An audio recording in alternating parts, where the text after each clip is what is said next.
आज की इस वीडियो में हम 7 सबसे जरूरी कैंडलस्टिक पैटर्न के बारे में विस्तार से बात करेंगे जिन्हें हर एक ट्रेडर को जरूर समझना चाहिए, क्योंकि बिना इस कैंडल को जाने प्रॉफिट बनाना बहुत मुश्किल है। ये पैटर्न है bullish rejection candle, bearish rejection candle, morning star pattern, evening star pattern, bullish engulfing, bearish engulfing.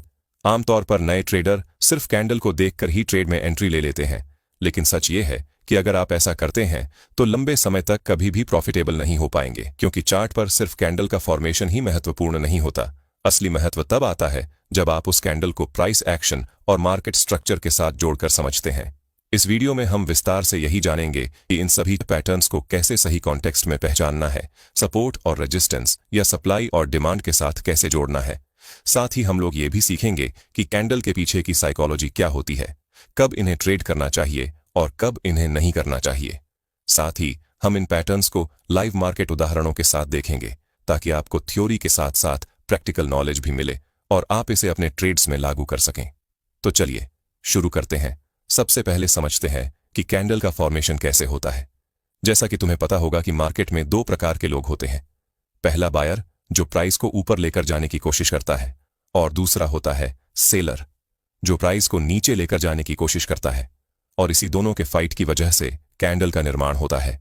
अगर प्राइस ऊपर जाता है तो ग्रीन कैंडल बनता है, और अगर प्राइस नीचे जाता है तो रेड कैंडल बनता है। और बायर और सेलर के वजह से ही अनेक प्रकार की कैंडल का निर्माण होता है, और हम लोग उस कैंडल को देखकर ये पता लगा सकते हैं कि इस समय बायर एक्टिव होगा या सेलर। चलो इसे कुछ उदाहरण की मदद से समझते हैं। जैसे देखो, यहाँ पर प्राइस एक रेजिस्टेंस को फॉलो कर रही है और बार बार इस रेजिस्टेंस को रिस्पेक्ट कर रही है और नीचे जा रही है, लेकिन इस लेवल के पास प्राइस रेजिस्टेंस को ब्रेक करती है और इसके ऊपर कुछ समय रुकती है। तो आपको यहां पर वेट करना है, और अगर यहां पर एक ग्रीन कैंडल बनता है तो इस ग्रीन कैंडल के हाई के ब्रेक होने पर अगर दूसरा कैंडल इसके ऊपर क्लोज करता है तो आप बाय कर सकते हैं और स्टॉप लॉस को इस रेजिस्टेंस से थोड़ा नीचे लगा सकते हैं, क्योंकि पहले जो रेजिस्टेंस था वो अब सपोर्ट बन गया। इससे आप बड़े बड़े मूव को कैप्चर कर सकते हैं और स्टॉप लॉस भी बहुत छोटा आएगा। इसे आप ट्रेड लाइन के ऊपर भी ले सकते हैं। जैसे देखो, प्राइस अप ट्रेंड को फॉलो कर रहा है, लेकिन आपको यहां पर एंट्री नहीं करना है और एक रिट्रेसमेंट का वेट करना है। फिर अगर ट्रेंड लाइन के ऊपर कोई बुलिश कैंडल बने तो आपको उस कैंडल के क्लोजिंग का वेट करना है। फिर अगली कैंडल को देखना है कि अगली कैंडल अगर इसके ऊपर बनती है तो आप ट्रेड में एंट्री ले सकते हैं और टारगेट को अगले रेजिस्टेंस तक रख सकते हैं और अच्छा प्रॉफिट कर सकते हैं। इसी प्रकार आप डाउन ट्रेंड मार्केट में भी ट्रेड ले सकते हैं। जैसे ये देखो, यहां पर एक रेजिस्टेंस है जहां से प्राइस बार बार नीचे जा रहा है, तो आपको प्राइस का इस रेजिस्टेंस लेवल तक आने का वेट करना है। फिर इस रेजिस्टेंस पर एक बेयरिश रेड कैंडल के बनने का वेट करना है। फिर 5 मिनट के कैंडल क्लोजिंग का वेट करना है, और अगर अगले कैंडल इसके लो को ब्रेक करते दिखे तो आप इस ट्रेड को ले सकते हैं और स्टॉप लॉस को इस रेड कैंडल से थोड़ा ऊपर रखें। चलो अब कैंडल को समझते हैं। स्क्रीन पर जो कैंडल्स आप देख रहे हैं इन्हें हम रिजेक्शन कैंडल्स कहते हैं। इनमें कई प्रकार के कैंडल शामिल हैं, hammer, inverted hammer, shooting star. लेकिन इन सब के नाम याद करना जरूरी नहीं है, क्योंकि इन सब का ट्रेडिंग लॉजिक लगभग एक जैसा होता है। इसलिए हम इन्हें दो हिस्सों में बांटते हैं। बुलिश रिजेक्शन कैंडल, जहां से ट्रेंड चेंज होता है जिससे प्राइस ऊपर की तरफ जाता है, और दूसरा बेयरिश रिजेक्शन कैंडल, जहां से प्राइस नीचे की तरफ जाता है। बुलिश रिजेक्शन कैंडल की खासियत होती है कि उसकी लोअर वीक बॉडी के मुकाबले लंबी होती है। अगर आपको कैंडल की बॉडी और वीक के बारे में जानकारी नहीं है तो ध्यान दीजिए। कैंडल का जो भरा हुआ हिस्सा होता है, जिसे आप ग्रीन या रेड बॉक्स की तरह देखते हैं, उसे बॉडी कहते हैं। यह हमें बताता है कि कैंडल की ओपनिंग और क्लोजिंग कहां हुई है। बॉडी के ऊपर और नीचे की जो पतली लाइनें होती हैं उन्हें वीक कहते हैं, जो ये दिखाती हैं कि उस समय प्राइस कितना ऊपर गया और कितना नीचे गया, जिससे हम लोग अच्छे से जान पाए कि कहां तक बायर कैंडल को ले गया और कहां तक सेलर कैंडल को ले गया। चलो अब देखते हैं बुलिश रिजेक्शन कैंडल कैसे बनता है। जब बुलिश रिजेक्शन कैंडल बनती है तो उसकी लोअर वीक बॉडी से लंबी होती है। इसका मतलब यह है कि शुरुआत में सेलर्स ने प्राइस को नीचे धकेला, लेकिन कैंडल क्लोज होने तक बायर्स ने ज्यादा ताकत से एंट्री ली और प्राइस को ऊपर क्लोज कर दिया। सरल भाषा में यह कैंडल हमें बता रही होती है कि बायर्स ने सेलर्स को हराकर मार्केट में अपना दबदबा बना लिया है।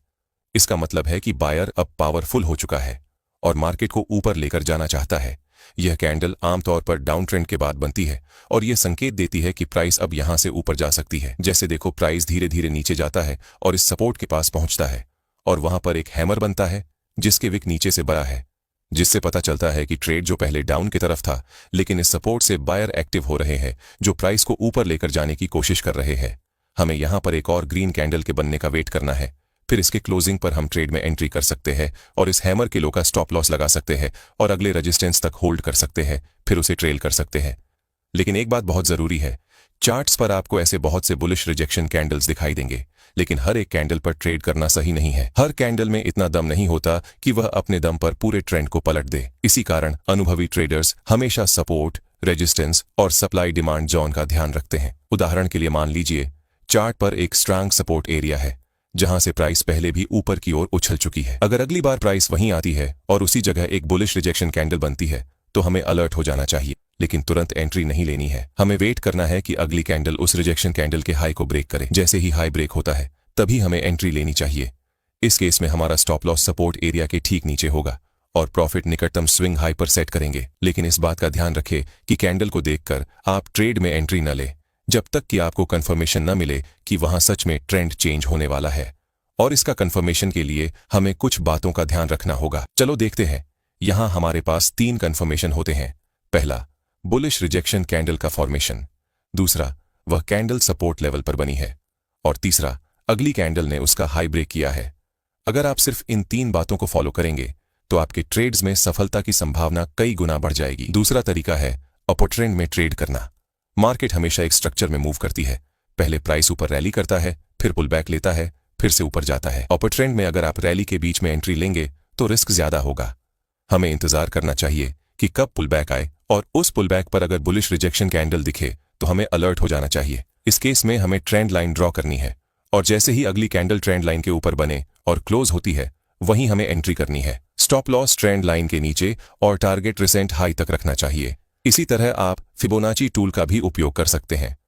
एंट्री के लिए रिट्रेसमेंट का उपयोग कर सकते हैं। इस तरीके से आपके ट्रेड्स और भी व्यवस्थित हो जाएंगे। अब चलते हैं बेयरिश रिजेक्शन कैंडल पर। इसका कॉन्सेप्ट उल्टा है। मान लीजिए चार्ट पर एक स्ट्रांग रेजिस्टेंस एरिया है जहां से प्राइस पहले नीचे आई थी। अगर अगली बार वहीं एक बेयरिश रिजेक्शन कैंडल बनती है और उसके बाद अगली कैंडल उसका लो तोड़ती है तो हमें सेल पोजीशन में एंट्री करनी चाहिए। यहां भी वही 3 कंफर्मेशन लागू होते हैं: कैंडल का फॉर्मेशन, रेजिस्टेंस लेवल और लो का ब्रेक होना। चलो अब इसे एक उदाहरण की मदद से समझते हैं। जैसे देखो, यहाँ पर एक रेसिस्टेंस है जहां से प्राइस पहले भी नीचे जा चुका है। प्राइस फिर से इस रेसिस्टेंस के पास आता है तो एक बेयरिश रेड कैंडल बनाता है। अब यहाँ पर यह कंफर्म हो गया कि प्राइस नीचे गिरने वाला है, लेकिन आपको अभी एंट्री नहीं बनानी है और कैंडल के क्लोज होने का वेट करना है। फिर देखना कि अगली कैंडल इसके लो को ब्रेक कर रही है या नहीं। अगर अगली कैंडल इसके लो को ब्रेक करे तो आपको एंट्री बना लेना है और इस रेड कैंडल से थोड़ा ऊपर स्टॉप लॉस को लगाना है। इससे आप अच्छे ट्रेड को पकड़ सकते हैं। और इस बात का ध्यान रखें कि कैंडल केवल सपोर्ट या रेसिस्टेंस पर ही नहीं बल्कि ये ट्रेंड लाइन पर भी काम करता है। डाउन ट्रेंड में भी यही लॉजिक लागू होता है। जब प्राइस लगातार नीचे गिर रही हो और बीच बीच में रिट्रेस करे तब हम पुल बैक के ऊपर एक ट्रेंड लाइन ड्रॉ करते हैं। अगर उस ट्रेंड लाइन के पास कोई बेयरिश रिजेक्शन कैंडल बनती है और अगली कैंडल उस लाइन के नीचे क्लोज होती है तब हमें एंट्री लेनी चाहिए। इस केस में पहला टारगेट निकटतम स्विंग लो रखे। अब बढ़ते हैं अगले पैटर्न की ओर, बुलिश इंगुल्फिंग। ये पैटर्न 2 कैंडल्स से बनता है। पहली कैंडल रेड होती है और दूसरी ग्रीन। ग्रीन कैंडल का साइज पहली रेड कैंडल से बड़ा होता है और वह उसे पूरी तरह कवर कर लेती है। इसका मतलब यह है कि शुरुआत में प्राइस सेलर्स के कंट्रोल में थे, लेकिन बायर्स ने जबरदस्त तरीके से वापसी की और मार्केट का मूड पलट दिया। ये पैटर्न अगर सपोर्ट एरिया पर बने और अगली कैंडल उसका हाई तोड़े तो ये बहुत स्ट्रांग सिग्नल होता है, जैसे प्राइस नीचे गिर रहा है लेकिन ये अपने रिसेंट सपोर्ट के पास पहुंचता है और यहाँ पर एक बुलिश इंगल्फिंग कैंडल बनाता है। तो आपको इस ग्रीन कैंडल के ऊपर एंट्री बनाना है और फर्स्ट टारगेट पहला रेजिस्टेंस तक रखना है, फिर ट्रेल करते हुए आगे बढ़ना है। इसके ठीक उल्टा है बेयरिश इंगुल्फिंग। इसमें पहली कैंडल ग्रीन और दूसरी रेड होती है और रेड कैंडल का साइज पहली ग्रीन कैंडल से बड़ा होता है। यह पैटर्न बताता है कि बायर्स के मुकाबले सेलर्स ने मार्केट पर कंट्रोल हासिल कर लिया है। यह पैटर्न अगर किसी रेजिस्टेंस एरिया पर बने और अगली कैंडल उसका लो तोड़े तो हमें सेल एंट्री लेनी चाहिए। अब बात करते हैं मॉर्निंग स्टार और इवनिंग स्टार पैटर्न्स की। मॉर्निंग स्टार 3 कैंडल से बनता है। पहली बड़ी रेड कैंडल, दूसरी छोटी इंडिसीजन कैंडल और तीसरी बड़ी ग्रीन कैंडल। यह पैटर्न बताता है कि डाउन ट्रेंड खत्म हो रहा है और बायर्स मार्केट में लौट आए हैं, लेकिन यहां भी वही नियम लागू होते हैं। सपोर्ट लेवल पर फॉर्मेशन होना चाहिए और अगली कैंडल हाई तोड़े तभी एंट्री करनी है। जैसे देखो, यहां पर एक सपोर्ट है जहां पर मॉर्निंग स्टार कैंडल बना तो यहां पर हम लोगों को बाय करना है और अपने प्रॉफिट को बुक करना है। उसी प्रकार इवनिंग स्टार इसका उल्टा है। पहली बड़ी ग्रीन कैंडल, दूसरी इंडिसीजन कैंडल और तीसरी बड़ी रेड कैंडल। अगर ये पैटर्न किसी स्ट्रांग रेजिस्टेंस लेवल पर बने और अगली कैंडल लो तोड़े तो ये बहुत स्ट्रांग सेल सिग्नल होता है। लेकिन कुछ ट्रेडर जब ट्रेड लेते हैं तो कुछ गलतियों को करते हैं जिससे उन्हें लॉस होता है। चलो देखते हैं वो कौन कौन से गलतियां हैं जिसे अगर हम लोग सुधार ले तो एक प्रॉफिटेबल ट्रेडर बन सकते हैं। पहला, गलत सपोर्ट और रेजिस्टेंस को ड्रॉ करना। बहुत सारे ट्रेडर जब ट्रेडिंग करते हैं तो सही से सपोर्ट और रेजिस्टेंस ड्रॉ नहीं करते हैं। वो हर एक मूवमेंट वाले लेवल को ड्रॉ कर देते हैं, जिससे वो सही से ये नहीं समझ पाते हैं कि कौन सा स्ट्रॉन्ग सपोर्ट है और कौन सा रेजिस्टेंस है, जिससे उनका पूरा चार्ट लाइन से भर जाता है और वो गलत ट्रेड में एंट्री ले लेते हैं। फिर उन्हें लॉस होता है और वो मार्केट को ब्लेम करते हैं। इसीलिए आप सही सपोर्ट और रेजिस्टेंस को ड्रॉ करें। इसके लिए आप सिर्फ स्ट्रॉन्ग मूव को ही पकड़े और उसे मार्क करें। इससे आप सपोर्ट और रेजिस्टेंस को अच्छे से देख पाएंगे। लेकिन कभी भी सपोर्ट और रेजिस्टेंस पर ट्रेड लेने के समय इस बात का ध्यान रखिए कि स्टॉप लॉस लगाकर ट्रेड ले, क्योंकि कभी कभी एक बड़ी कैंडल सपोर्ट या रेजिस्टेंस को ब्रेक करती है, तो ऐसे में आपको बड़ा लॉस हो सकता है। इसीलिए स्टॉप लॉस जरूर लगाएं। दूसरा, ओवर ट्रेडिंग। कुछ ट्रेडर जल्दी अमीर बनने के लालच में बहुत सारे ट्रेड को लेने लगते हैं, जिससे उनका स्टॉप लॉस बार बार हिट होता है। साथ ही ब्रोकरेज भी भरना होता है, जिससे वो लालच में प्रॉफिट करने के बजाय लॉस ही कर लेता है। इसीलिए आप सिर्फ क्वालिटी ट्रेड ही करें। तीसरा, फोमो एंट्री। कुछ ट्रेडर फोमो एंट्री करते हैं। चलो देखते हैं कैसे। जब मार्केट किसी डायरेक्शन में बड़ा मूव दे देता तो वो अपनी एंट्री बनाते हैं, क्योंकि उन्हें ये डर होता है कि कहीं प्राइस मुड़ गया तो क्या होगा। इसलिए वो टॉप पर बाय कर लेते हैं और बॉटम पर सेल कर लेते, क्योंकि उन्हें लगता है कि प्रॉफिट कहीं छूट ना जाए।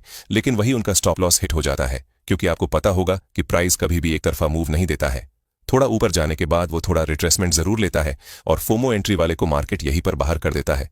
तो फोमो एंट्री से बचे और प्राइस एक्शन के साथ ही ट्रेड में एंट्री करे और रिस्क मैनेजमेंट के साथ ट्रेड ले और स्टॉप लॉस लॉजिकल लगाए, क्योंकि पैसा बचाने के लिए कुछ लोग बहुत छोटा स्टॉप लॉस लगा देते हैं, जिससे उनका स्टॉप लॉस हिट हो जाता है। इसीलिए हमेशा लॉजिकल स्टॉप लॉस लगाए। चौथा, बड़े टाइम फ्रेम को देखना। किसी भी ट्रेड में एंट्री लेने से पहले ट्रेंड को बड़े टाइम फ्रेम पर जरूर देखें। सबसे पहले देखें 4 आवर के टाइम फ्रेम को, फिर देखें 1 आवर के टाइम फ्रेम को। अगर बड़े टाइम में ग्रीन कैंडल का फॉर्मेशन हो रहा है तो आप 5 मिनट के टाइम फ्रेम में भी बाइंग साइड का ट्रेड खोजें, फिर ट्रेड में एंट्री ले। इससे ज्यादा चांस होगा कि ट्रेड आपके डायरेक्शन में जाए और आपको प्रॉफिट हो। तो अगर आप चाहते हैं कि मैं टाइम फ्रेम के ऊपर एक डिटेल वीडियो बनाऊं तो कमेंट में टाइम फ्रेम जरूर लिखें। एक बात हमेशा याद रखिए, कोई भी कैंडल अकेले ट्रेड करने के लिए पर्याप्त नहीं होती। असली ताकत तब आती है जब आप उसे सपोर्ट, रेजिस्टेंस, ट्रेंड और प्राइस एक्शन के साथ जोड़ते हैं। यही चीज एक बिगिनर ट्रेडर को प्रोफेशनल ट्रेडर से अलग बनाती है। तो दोस्तों, इस वीडियो में आपने सीखा 7 सबसे महत्वपूर्ण कैंडलस्टिक पैटर्न्स के बारे में। Bullish rejection, bearish rejection, bullish engulfing, bearish engulfing, morning star और इवनिंग स्टार। साथ ही हमने हैमर को भी देखा। अब यह आपकी जिम्मेदारी है कि आप इन्हें चार्ट्स पर प्रैक्टिस करें, सपोर्ट रेजिस्टेंस के साथ जोड़ें और धीरे धीरे अपनी स्ट्रेटेजी मजबूत करें। आज की इस वीडियो में हम 7 सबसे जरूरी कैंडलस्टिक पैटर्न के बारे में विस्तार से बात करेंगे, जिन्हें हर एक ट्रेडर को जरूर समझना चाहिए, क्योंकि बिना इस कैंडल को जाने प्रॉफिट बनाना बहुत मुश्किल है। ये पैटर्न है bullish rejection candle, bearish rejection candle, morning star pattern, evening star pattern, bullish engulfing, bearish engulfing. आमतौर पर नए ट्रेडर सिर्फ कैंडल को देखकर ही ट्रेड में एंट्री ले लेते हैं, लेकिन सच ये है कि अगर आप ऐसा करते हैं तो लंबे समय तक कभी भी प्रॉफिटेबल नहीं हो पाएंगे, क्योंकि चार्ट पर सिर्फ कैंडल का फॉर्मेशन ही महत्वपूर्ण नहीं होता। असली महत्व तब आता है जब आप उस कैंडल को प्राइस एक्शन और मार्केट स्ट्रक्चर के साथ जोड़कर समझते हैं। इस वीडियो में हम विस्तार से यही जानेंगे कि इन सभी पैटर्न्स को कैसे सही कॉन्टेक्स्ट में पहचानना है, सपोर्ट और रेजिस्टेंस या सप्लाई और डिमांड के साथ कैसे जोड़ना है। साथ ही हम लोग ये भी सीखेंगे कि कैंडल के पीछे की साइकोलॉजी क्या होती है, कब इन्हें ट्रेड करना चाहिए और कब इन्हें नहीं करना चाहिए। साथ ही हम इन पैटर्न्स को लाइव मार्केट उदाहरणों के साथ देखेंगे, ताकि आपको थ्योरी के साथ साथ प्रैक्टिकल नॉलेज भी मिले और आप इसे अपने ट्रेड्स में लागू कर सकें।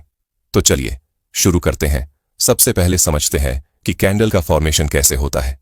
जैसा कि तुम्हें पता होगा कि मार्केट में 2 प्रकार के लोग होते हैं। पहला बायर, जो प्राइस को ऊपर लेकर जाने की कोशिश करता है, और दूसरा होता है सेलर, जो प्राइस को नीचे लेकर जाने की कोशिश करता है। और इसी दोनों के फाइट की वजह से कैंडल का निर्माण होता है। अगर प्राइस ऊपर जाता है तो ग्रीन कैंडल बनता है, और अगर प्राइस नीचे जाता है तो रेड कैंडल बनता है। और बायर और सेलर के वजह से ही अनेक प्रकार की कैंडल का निर्माण होता है। और हम लोग उस कैंडल को देखकर ये पता लगा सकते हैं कि इस समय बायर एक्टिव होगा या सेलर। चलो इसे कुछ उदाहरण की मदद से समझते हैं। जैसे देखो, यहाँ पर प्राइस एक रेजिस्टेंस को फॉलो कर रही है और बार बार इस रेजिस्टेंस को रिस्पेक्ट कर रही है और नीचे जा रही है, लेकिन इस लेवल के पास प्राइस रेजिस्टेंस को ब्रेक करती है और इसके ऊपर कुछ समय रुकती है। तो आपको यहाँ पर वेट करना है, और अगर यहाँ पर एक ग्रीन कैंडल बनता है तो इस ग्रीन कैंडल के हाई के ब्रेक होने पर अगर दूसरा कैंडल इसके ऊपर क्लोज करता है तो आप बाई कर सकते हैं और स्टॉप लॉस को इस रेजिस्टेंस से थोड़ा नीचे लगा सकते हैं, क्योंकि पहले जो रेजिस्टेंस था वो अब सपोर्ट बन गया। इससे आप बड़े बड़े मूव को कैप्चर कर सकते हैं और स्टॉप लॉस भी बहुत छोटा आएगा। इसे आप ट्रेड लाइन के ऊपर भी ले सकते हैं। जैसे देखो, प्राइस अब ट्रेंड को फॉलो कर रहा है, लेकिन आपको यहाँ पर एंट्री नहीं करना है और एक रिट्रेसमेंट का वेट करना है। फिर अगर ट्रेंड लाइन के ऊपर कोई बुलिश कैंडल बने तो आपको उस कैंडल के क्लोजिंग का वेट करना है। फिर अगली कैंडल को देखना है कि अगली कैंडल अगर इसके ऊपर बनती है तो आप ट्रेड में एंट्री ले सकते हैं और टारगेट को अगले रेजिस्टेंस तक रख सकते हैं और अच्छा प्रॉफिट कर सकते हैं। इसी प्रकार आप डाउन ट्रेंड मार्केट में भी ट्रेड ले सकते हैं। जैसे ये देखो, यहां पर एक रेजिस्टेंस है जहां से प्राइस बार बार नीचे जा रहा है, तो आपको प्राइस का इस रेजिस्टेंस लेवल तक आने का वेट करना है। फिर इस रेजिस्टेंस पर एक बेयरिश रेड कैंडल के बनने का वेट करना है। फिर 5 मिनट के कैंडल क्लोजिंग का वेट करना है, और अगर अगले कैंडल इसके लो को ब्रेक करते दिखे तो आप इस ट्रेड को ले सकते हैं और स्टॉप लॉस को इस रेड कैंडल से थोड़ा ऊपर रखें। चलो अब कैंडल को समझते हैं। स्क्रीन पर जो कैंडल्स आप देख रहे हैं, इन्हें हम रिजेक्शन कैंडल्स कहते हैं। इनमें कई प्रकार के कैंडल शामिल हैं, hammer, inverted hammer, shooting star. लेकिन इन सब के नाम याद करना जरूरी नहीं है, क्योंकि इन सब का ट्रेडिंग लॉजिक लगभग एक जैसा होता है। इसलिए हम इन्हें 2 हिस्सों में बांटते हैं। बुलिश रिजेक्शन कैंडल, जहां से ट्रेंड चेंज होता है, जिससे प्राइस ऊपर की तरफ जाता है, और दूसरा बेयरिश रिजेक्शन कैंडल, जहां से प्राइस नीचे की तरफ जाता है। बुलिश रिजेक्शन कैंडल की खासियत होती है कि उसकी लोअर वीक बॉडी के मुकाबले लंबी होती है। अगर आपको कैंडल की बॉडी और वीक के बारे में जानकारी नहीं है तो ध्यान दीजिए। कैंडल का जो भरा हुआ हिस्सा होता है, जिसे आप ग्रीन या रेड बॉक्स की तरह देखते हैं, उसे बॉडी कहते हैं। यह हमें बताता है कि कैंडल की ओपनिंग और क्लोजिंग कहां हुई है। बॉडी के ऊपर और नीचे की जो पतली लाइनें होती हैं, उन्हें वीक कहते हैं, जो ये दिखाती हैं कि उस समय प्राइस कितना ऊपर गया और कितना नीचे गया, जिससे हम लोग अच्छे से जान पाए कि कहां तक बायर कैंडल को ले गया और कहां तक सेलर कैंडल को ले गया। चलो अब देखते हैं बुलिश रिजेक्शन कैंडल कैसे बनता है। जब बुलिश रिजेक्शन कैंडल बनती है तो उसकी लोअर वीक बॉडी से लंबी होती है। इसका मतलब यह है कि शुरुआत में सेलर्स ने प्राइस को नीचे धकेला, लेकिन कैंडल क्लोज होने तक बायर्स ने ज्यादा ताकत से एंट्री ली और प्राइस को ऊपर क्लोज कर दिया। सरल भाषा में यह कैंडल हमें बता रही होती है कि बायर्स ने सेलर्स को हराकर मार्केट में अपना दबदबा बना लिया है। इसका मतलब है कि बायर अब पावरफुल हो चुका है और मार्केट को ऊपर लेकर जाना चाहता है। यह कैंडल आमतौर पर डाउन ट्रेंड के बाद बनती है और यह संकेत देती है कि प्राइस अब यहां से ऊपर जा सकती है। जैसे देखो, प्राइस धीरे धीरे नीचे जाता है और इस सपोर्ट के पास पहुंचता है, और वहां पर एक हैमर बनता है जिसके विक नीचे से बड़ा है, जिससे पता चलता है कि ट्रेड जो पहले डाउन की तरफ था, लेकिन इस सपोर्ट से बायर एक्टिव हो रहे हैं, जो प्राइस को ऊपर लेकर जाने की कोशिश कर रहे हैं। हमें यहां पर एक और ग्रीन कैंडल के बनने का वेट करना है। फिर इसके क्लोजिंग पर हम ट्रेड में एंट्री कर सकते हैं और इस हैमर के लो का स्टॉप लॉस लगा सकते हैं और अगले रेजिस्टेंस तक होल्ड कर सकते हैं, फिर उसे ट्रेल कर सकते हैं। लेकिन एक बात बहुत जरूरी है, चार्ट्स पर आपको ऐसे बहुत से बुलिश रिजेक्शन कैंडल्स दिखाई देंगे, लेकिन हर एक कैंडल पर ट्रेड करना सही नहीं है। हर कैंडल में इतना दम नहीं होता कि वह अपने दम पर पूरे ट्रेंड को पलट दे। इसी कारण अनुभवी ट्रेडर्स हमेशा सपोर्ट, रेजिस्टेंस और सप्लाई डिमांड जोन का ध्यान रखते हैं। उदाहरण के लिए मान लीजिए, चार्ट पर एक स्ट्रांग सपोर्ट एरिया है जहां से प्राइस पहले भी ऊपर की ओर उछल चुकी है। अगर अगली बार प्राइस वहीं आती है और उसी जगह एक बुलिश रिजेक्शन कैंडल बनती है तो हमें अलर्ट हो जाना चाहिए, लेकिन तुरंत एंट्री नहीं लेनी है। हमें वेट करना है कि अगली कैंडल उस रिजेक्शन कैंडल के हाई को ब्रेक करे। जैसे ही हाई ब्रेक होता है तभी हमें एंट्री लेनी चाहिए। इस केस में हमारा स्टॉप लॉस सपोर्ट एरिया के ठीक नीचे होगा और प्रॉफिट निकटतम स्विंग हाई पर सेट करेंगे। लेकिन इस बात का ध्यान रखें कि कैंडल को देखकर आप ट्रेड में एंट्री न ले जब तक कि आपको कंफर्मेशन न मिले कि वहां सच में ट्रेंड चेंज होने वाला है। और इसका कंफर्मेशन के लिए हमें कुछ बातों का ध्यान रखना होगा। चलो देखते हैं। यहां हमारे पास 3 कंफर्मेशन होते हैं। पहला, बुलिश रिजेक्शन कैंडल का फॉर्मेशन। दूसरा, वह कैंडल सपोर्ट लेवल पर बनी है। और तीसरा, अगली कैंडल ने उसका हाई ब्रेक किया है। अगर आप सिर्फ इन 3 बातों को फॉलो करेंगे तो आपके ट्रेड्स में सफलता की संभावना कई गुना बढ़ जाएगी। दूसरा तरीका है अपर ट्रेंड में ट्रेड करना। मार्केट हमेशा एक स्ट्रक्चर में मूव करती है। पहले प्राइस ऊपर रैली करता है, फिर पुल बैक लेता है, फिर से ऊपर जाता है। अपर ट्रेंड में अगर आप रैली के बीच में एंट्री लेंगे तो रिस्क ज्यादा होगा। हमें इंतजार करना चाहिए कि कब पुल बैक आए, और उस पुल बैक पर अगर बुलिश रिजेक्शन कैंडल दिखे तो हमें अलर्ट हो जाना चाहिए। इस केस में हमें ट्रेंड लाइन ड्रॉ करनी है और जैसे ही अगली कैंडल ट्रेंड लाइन के ऊपर बने और क्लोज होती है, वहीं हमें एंट्री करनी है। स्टॉप लॉस ट्रेंड लाइन के नीचे और टारगेट रिसेंट हाई तक रखना चाहिए। इसी तरह आप फिबोनाची टूल का भी उपयोग कर सकते हैं। एंट्री के लिए रिट्रेसमेंट का उपयोग कर सकते हैं। इस तरीके से आपके ट्रेड्स और भी व्यवस्थित हो जाएंगे। अब चलते हैं बेयरिश रिजेक्शन कैंडल पर। इसका कॉन्सेप्ट उल्टा है। मान लीजिए चार्ट पर एक स्ट्रांग रेजिस्टेंस एरिया है जहां से प्राइस पहले नीचे आई थी। अगर अगली बार वहीं एक बेयरिश रिजेक्शन कैंडल बनती है और उसके बाद अगली कैंडल उसका लो तोड़ती है तो हमें सेल पोजीशन में एंट्री करनी चाहिए। यहां भी वही 3 कंफर्मेशन लागू होते हैं, कैंडल का फॉर्मेशन, रेजिस्टेंस लेवल और लो का ब्रेक होना। चलो अब इसे एक उदाहरण की मदद से समझते हैं। जैसे देखो, यहाँ पर एक रेसिस्टेंस है जहां से प्राइस पहले भी नीचे जा चुका है। प्राइस फिर से इस रेसिस्टेंस के पास आता है तो एक बेयरिश रेड कैंडल बनाता है। अब यहाँ पर यह कंफर्म हो गया कि प्राइस नीचे गिरने वाला है, लेकिन आपको अभी एंट्री नहीं बनानी है और कैंडल के क्लोज होने का वेट करना है। फिर देखना कि अगली कैंडल इसके लो को ब्रेक कर रही है या नहीं। अगर अगली कैंडल इसके लो को ब्रेक करे तो आपको एंट्री बना लेना है और इस रेड कैंडल से थोड़ा ऊपर स्टॉप लॉस को लगाना है। इससे आप अच्छे ट्रेड को पकड़ सकते हैं और इस बात का ध्यान रखें कि कैंडल केवल सपोर्ट या रेसिस्टेंस पर ही नहीं बल्कि ये ट्रेंड लाइन पर भी काम करता है। डाउन ट्रेंड में भी यही लॉजिक लागू होता है। जब प्राइस लगातार नीचे गिर रही हो और बीच बीच में रिट्रेस करे तब हम पुल बैक के ऊपर एक ट्रेंड लाइन ड्रॉ करते हैं। अगर उस ट्रेंड लाइन के पास कोई बेयरिश रिजेक्शन कैंडल बनती है और अगली कैंडल उस लाइन के नीचे क्लोज होती है तब हमें एंट्री लेनी चाहिए। इस केस में पहला टारगेट निकटतम स्विंग लो रखें। अब बढ़ते हैं अगले पैटर्न की ओर, बुलिश इंगुल्फिंग। ये पैटर्न 2 कैंडल से बनता है। पहली कैंडल रेड होती है और दूसरी ग्रीन। ग्रीन कैंडल का साइज पहली रेड कैंडल से बड़ा होता है और वह उसे पूरी तरह कवर कर लेती है। इसका मतलब ये है कि शुरुआत में प्राइस सेलर्स के कंट्रोल में थे, लेकिन बायर्स ने जबरदस्त तरीके से वापसी की और मार्केट का मूड पलट दिया। ये पैटर्न अगर सपोर्ट एरिया पर बने और अगली कैंडल उसका हाई तोड़े तो ये बहुत स्ट्रांग सिग्नल होता है, जैसे प्राइस नीचे गिर रहा है लेकिन ये अपने रिसेंट सपोर्ट के पास पहुंचता है और यहां पर एक बुलिश इंगल्फिंग कैंडल बनाता है।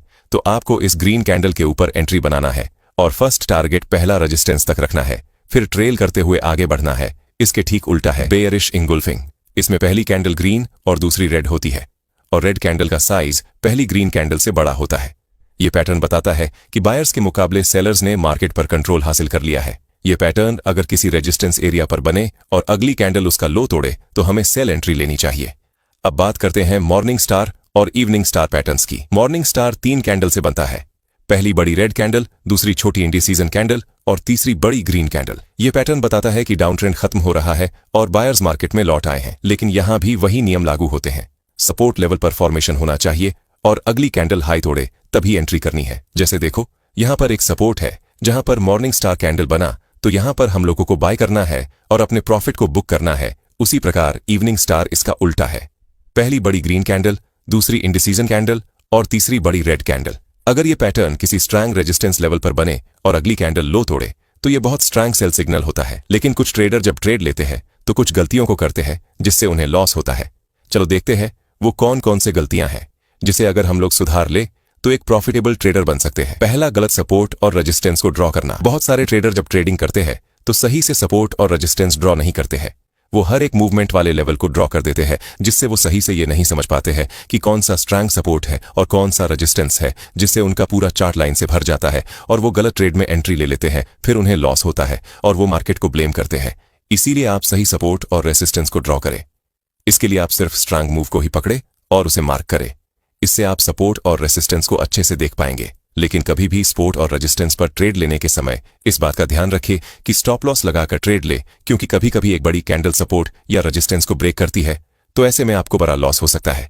इसीलिए स्टॉप लॉस जरूर लगाएं। दूसरा, ओवर ट्रेडिंग। कुछ ट्रेडर जल्दी अमीर बनने के लालच में बहुत सारे ट्रेड को लेने लगते हैं, जिससे उनका स्टॉप लॉस बार बार हिट होता है। साथ ही ब्रोकरेज भी भरना होता है, जिससे वो लालच में प्रॉफिट करने के बजाय लॉस ही कर लेता है। इसीलिए आप सिर्फ क्वालिटी ट्रेड ही करें। तीसरा, फोमो एंट्री। कुछ ट्रेडर फोमो एंट्री करते हैं। चलो देखते हैं कैसे। जब मार्केट किसी डायरेक्शन में बड़ा मूव दे देता तो वो अपनी एंट्री बनाते हैं, क्योंकि उन्हें ये डर होता है कि कहीं प्राइस मूव गया तो क्या होगा। इसलिए वो टॉप पर बाय कर लेते हैं और बॉटम पर सेल कर लेते, क्योंकि उन्हें लगता है कि प्रॉफिट कहीं छूट ना जाए। लेकिन वही उनका स्टॉप लॉस हिट हो जाता है, क्योंकि आपको पता होगा कि प्राइस कभी भी एक तरफा मूव नहीं देता है। थोड़ा ऊपर जाने के बाद वो थोड़ा रिट्रेसमेंट जरूर लेता है और फोमो एंट्री वाले को मार्केट यहीं पर बाहर कर देता है। तो फोमो एंट्री से बचे और प्राइस एक्शन के साथ ही ट्रेड में एंट्री करे और रिस्क मैनेजमेंट के साथ ट्रेड ले और स्टॉप लॉस लॉजिकल लगाए, क्योंकि पैसा बचाने के लिए कुछ लोग बहुत छोटा स्टॉप लॉस लगा देते हैं, जिससे उनका स्टॉप लॉस हिट हो जाता है। इसीलिए हमेशा लॉजिकल स्टॉप लॉस लगाए। चौथा, बड़े टाइम फ्रेम को देखना। किसी भी ट्रेड में एंट्री लेने से पहले ट्रेंड को बड़े टाइम फ्रेम पर जरूर देखें। सबसे पहले देखें 4 आवर के टाइम फ्रेम को, फिर देखें 1 आवर के टाइम फ्रेम को। अगर बड़े टाइम में ग्रीन कैंडल का फॉर्मेशन हो रहा है तो आप 5 मिनट के टाइम फ्रेम में भी बाइंग साइड का ट्रेड खोजें, फिर ट्रेड में एंट्री ले। इससे ज्यादा चांस होगा कि ट्रेड आपके डायरेक्शन में जाए और आपको प्रॉफिट हो। तो अगर आप चाहते हैं कि मैं टाइम फ्रेम के ऊपर एक डिटेल वीडियो बनाऊं तो कमेंट में टाइम फ्रेम जरूर लिखें। एक बात हमेशा याद रखिए, कोई भी कैंडल अकेले ट्रेड करने के लिए पर्याप्त नहीं होती। असली ताकत तब आती है जब आप उसे सपोर्ट, रेजिस्टेंस, ट्रेंड और प्राइस एक्शन के साथ जोड़ते हैं। यही चीज एक बिगिनर ट्रेडर को प्रोफेशनल ट्रेडर से अलग बनाती है। तो दोस्तों, इस वीडियो में आपने सीखा 7 सबसे महत्वपूर्ण कैंडलस्टिक पैटर्न्स के बारे में। Bullish rejection, bearish rejection, bullish engulfing, bearish engulfing, morning star और इवनिंग स्टार। साथ ही हमने हैमर को भी देखा। अब यह आपकी जिम्मेदारी है कि आप इन्हें चार्ट्स पर प्रैक्टिस करें, सपोर्ट रेजिस्टेंस के साथ जोड़ें और धीरे धीरे अपनी स्ट्रैटेजी मजबूत करें।